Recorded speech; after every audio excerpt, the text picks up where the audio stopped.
భారతదేశాన్ని కాపాడినటువంటి గొప్ప మహానుభావుడు డాక్టర్ బాబాసాహెబ్ అంబేద్కర్. అందుకే మేము అతన్ని చాలా ప్రేరణ తీసుకొని ముందుకెళ్తామనే విషయాన్ని తెలియజేస్తా ఉన్నాం. ముఖ్యంగా మొన్న పార్లమెంట్ ఎలక్షన్లో ఒక చేతిలో రాజ్యాంగం, ఇంకో చేతిలో బాబాసాహెబ్ అంబేద్కర్ గారి చిత్రపటాన్ని పెట్టుకొని కాంగ్రెస్ పార్టీ ఈ దేశంలో ఎటువంటి కుట్ర పనిందో మీరందరూ కూడా అర్థం చేసుకోవాల్సిన అవసరం ఉందనే విషయాన్ని తెలియజేస్తా ఉన్నాం.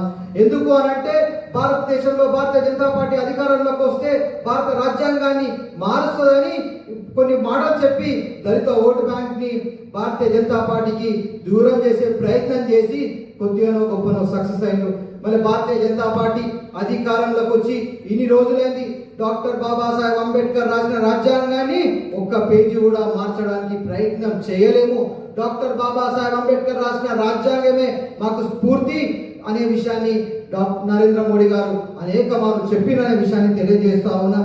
ముఖ్యంగా మొన్న మహారాష్ట్ర ఎలక్షన్స్ లో ఏదైతే ఇదే పద్ధతిలో రాజ్యాంగం మీద మాట్లాడితే అక్కడ ఉన్నటువంటి 40% ఓటర్లు భారతీయ జనతా పార్టీకి దళితులు ముఖ్యంగా ఓట్లేసి గెలిపించారు. కాబట్టే ఈ రోజు ఒక ఇష్యూ చేయాలని అమిత్ షా గారి మీద ఒక ఇష్యూ చేస్తున్నారనే విషయాన్ని మేము ముందుకు తెలియజేస్తా ఉన్నాం. మహారాష్ట్ర ఎలక్షన్స్ లో ముడ్డి మీద అంతనే ఈ పరిస్థితికి కాంగ్రెస్ పార్టీ వచ్చిందనే విషయాన్ని మేము ముందుకు తెలియజేస్తా ఉన్నాం. ఇలాంటి పరిస్థితులలో ముఖ్యంగా నరేంద్ర మోడీ గారు అనేక మార్లు చెప్పారు, డాక్టర్ బాబాసాహెబ్ అంబేద్కర్ రాసిన రాజ్యాంగం వల్లనే ఒక ఛాయ్ వాలాను, ఒక బీసీని, ఒక మామూలు వ్యక్తిని ప్రధానమంత్రిని కాగలిగానని అనేక మార్లు చెప్పిననే విషయాన్ని కూడా తెలియజేస్తా ఉన్నాం. అలాగే దళితులకు భారతీయ జనతా పార్టీ వ్యతిరేకమైతే ఎంఎస్ఎంఈ పేర్ల మీద ఏవైతే మహిళలను ప్రోత్సహించి ఎంఎస్ఎంఈ లోన్స్ ఇస్తున్నటువంటి party Bharatiya Janata party NDA government అనే విషయాన్ని తెలియజేస్తా ఉన్నాం. డిక్కీ అనే ఒక ఇండస్ట్రియల్ ఆర్గనైజేషన్ ఉంటుంది. ఆ ఆర్గనైజేషన్ లో ఏదైతే కేంద్ర ప్రభుత్వం బడ్జెట్ పెట్టే ముందు వారి కూడా సూచనలు సలహాలు తీసుకొని అనేకమైన పథకాలు తీసుకున్నందుకు భారతీయ జనతా పార్టీ దళితులకు వ్యతిరేకమనే విషయాన్ని తెలియజేస్తా ఉన్నాం. డాక్టర్ బాబాసాహెబ్ అంబేద్కర్ కి భారత రత్న ఇవ్వకుండా అవమానించినటువంటి పార్టీ కాంగ్రెస్ పార్టీ, వారు మాట్లాడతారా అనే విషయాన్ని మేము తెలియజేస్తా ఉన్నాం. ఆ రోజున పరిస్థితిలో వాజ్పేయి గారు అలాగే అద్వానీ గారు కొట్లాడి విపి సింగ్ ప్రభుత్వంలో డాక్టర్ బాబాసాహెబ్ అంబేద్కర్ కి భారత రత్న ఇచ్చినటువంటి విషయం మనం అందరం కూడా మర్చిపోతారనే విషయాన్ని తెలియజేస్తా ఉన్నాం.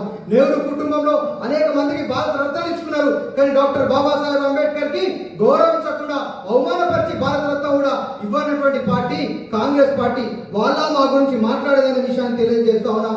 ముఖ్యంగా పంచతీర్థాల పేరుతోని డాక్టర్ బాబాసాహెబ్ అంబేద్కర్ గారు నడియాడిన ప్లేస్లన్నింటినీ కూడా పంచతీర్థాల పేరుతోని పుణ్యక్షేత్రాలుగా చేస్తున్నటువంటి party Bharatiya Janata party NDA government అనే విషయాన్ని తెలియజేస్తా ఉన్నాం.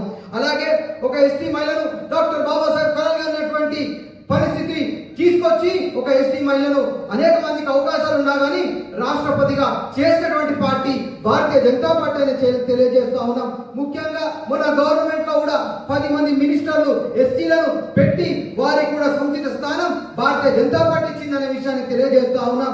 అలాగే బీసీ ప్రధానమంత్రిని ముఖ్యంగా 2 సార్లు అధికారంలోకి వచ్చిన ఎన్డీఏ గవర్నమెంట్ బీసీని ప్రధానమంత్రిగా చేసి వారికి కూడా సముచిత స్థానం ఇచ్చి డాక్టర్ బాబాసాహెబ్ అంబేద్కర్ కలగన్నటువంటి ఏదైతే స్వరాజ్యం ఉందో దాని వైపు ముందుకు తీసుకెళ్తున్నామనే విషయాన్ని తెలియజేస్తూ ఈ అవకాశాన్ని ఇచ్చినటువంటి పెద్దలందరికీ నా యొక్క ధన్యవాదాలు తెలియజేస్తా ఉన్నాను.